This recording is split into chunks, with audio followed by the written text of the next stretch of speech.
calculates that actually the number of deaths is above 50,000, is almost 150 times worse than the situation in China. Therefore, the situation is very, very much worse in the UK.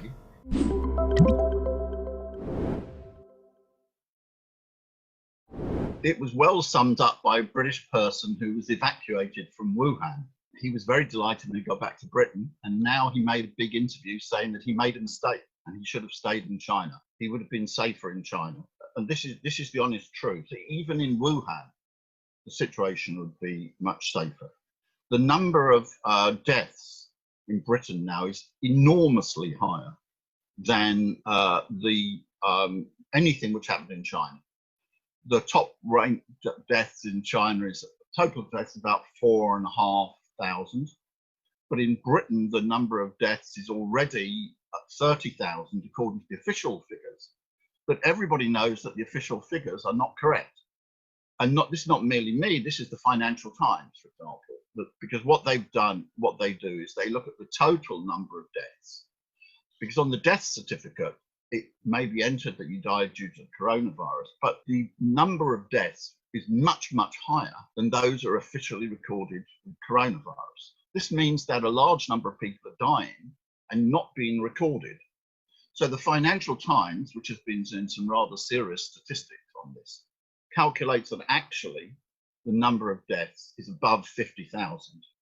But then you've got to understand what that means. The population of China is 21 times the population of the UK. This would mean 50,000 deaths in the UK is equivalent to 1 million deaths in China. Therefore, the situation is very, very much worse in the UK. In fact, the situation in the UK has now overtaken Italy and Spain to become the worst in Europe. Only the United States has a higher number of deaths than the UK in total. And actually, if you look at it per capita, that's per million, the UK is a higher death rate. The death rate in Britain is about 7. In the last 7 days, is 7 per million. This is almost twice that, which is in the United States.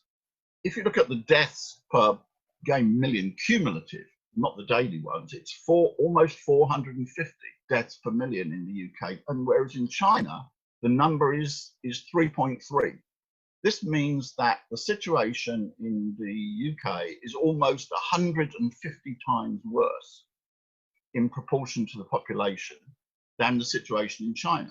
For many of the population, it's a very scary situation. It's like Wuhan, but for the whole of the UK, but worse than the situation in Wuhan. So therefore, you also have a real serious fight which is going on, which is the opinion polls show that the population is hugely against any lifting of lockdown, because the deaths are very high, but they have come down a bit since the lockdown was put in.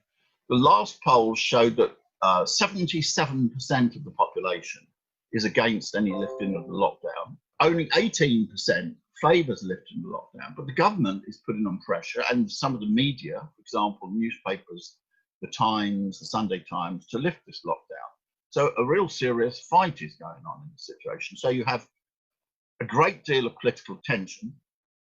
You have a situation where a large part of the population is scared, and where the situation is objectively far more dangerous than in most of China during the pandemic. And in fact, it's even worse than it was in Wuhan. So that is the personal experience of this. This person was therefore quite right. He made a mistake. He should have stayed in Wuhan. It's safer than being in Britain.